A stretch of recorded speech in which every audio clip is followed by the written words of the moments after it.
Good morning, friends. Welcome back to Ball Homestead. This morning we're busy in the kitchen making some cowboy candy.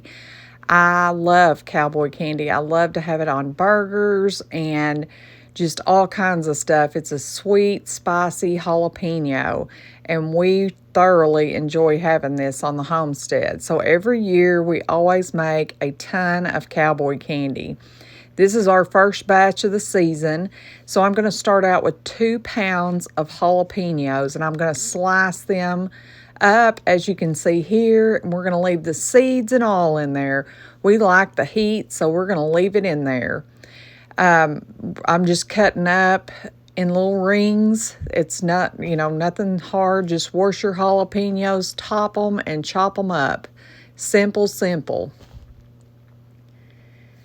Now we're going to get going making our brine. For this brine, it is super easy. We're going to start out with 2 cups of apple cider vinegar. This is probably one of the simplest brines you can ever make, or syrup, or whatever you want to call it. Some people got on to me one time for saying brine, but in the recipe book it says brine.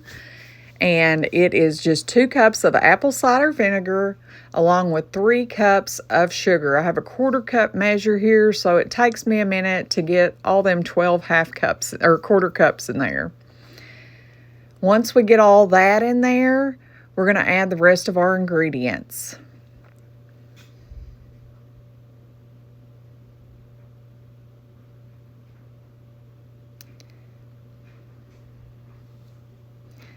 We're going to add a teaspoon of salt,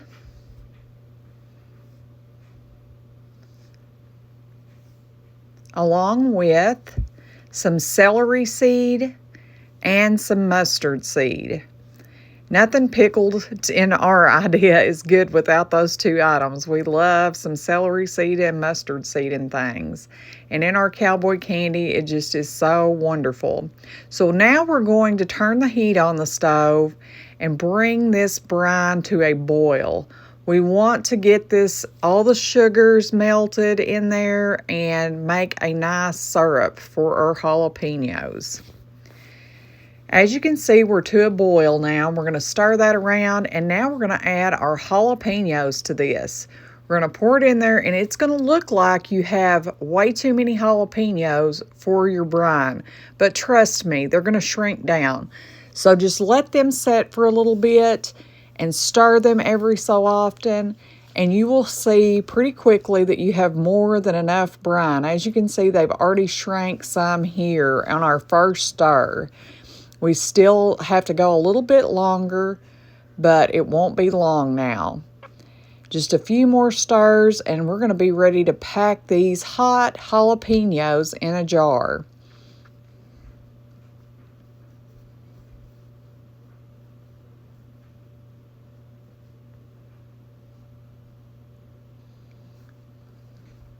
I just like to make sure they have got to where they're going to shrink to the point they can't really shrink anymore, because when I pack them in the jars, I want that jar to stay full.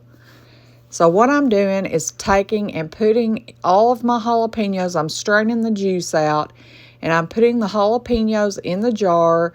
I'm taking a spoon, just a metal kitchen spoon, and I'm packing those jalapenos in there so they're nice and tight. Just kind of mashing them down in there. And I'm going to do that with every single jar first. We're going to go through and pack all the jalapenos in each jar. You want a pretty jar of jalapenos, and if you don't pack them in there, they're going to shrink up to the top and leave a big gap at the bottom just with juice. If you pack them in there, you're going to have a beautiful jar of jalapenos whenever they come out of the canner. So I'm just going to go through here and pack each one of those jars with our hot jalapenos. You want them thoroughly hot. You want them shrunk down where that juice, you have plenty of juice. You'll notice when we first started, it didn't look like we even had enough brine. Now we have more than we're going to need. Now we're just topping each one of those jars off with the few jalapenos we have left. I'm just packing them in those jars. And then we're going to get busy pouring the brine syrup, whatever you want to call it, over the top of them. We're going to get each jar filled with syrup to the correct headspace, which is about 1/2 inch of headspace. We're just going to go through and fill each jar, and you'll see we have brine left. It blows my mind. We start out looking like we're not going to have near enough brine, and we always have quite a bit left over. Okay, one of the last few things we're going to do before we get these in the canners, and we're going to debubble these jars.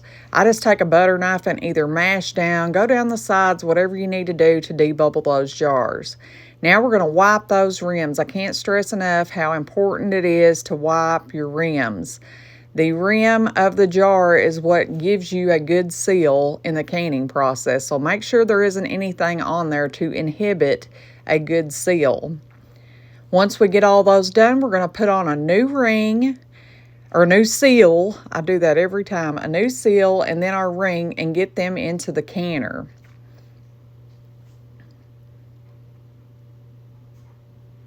They're going to can for 15 minutes.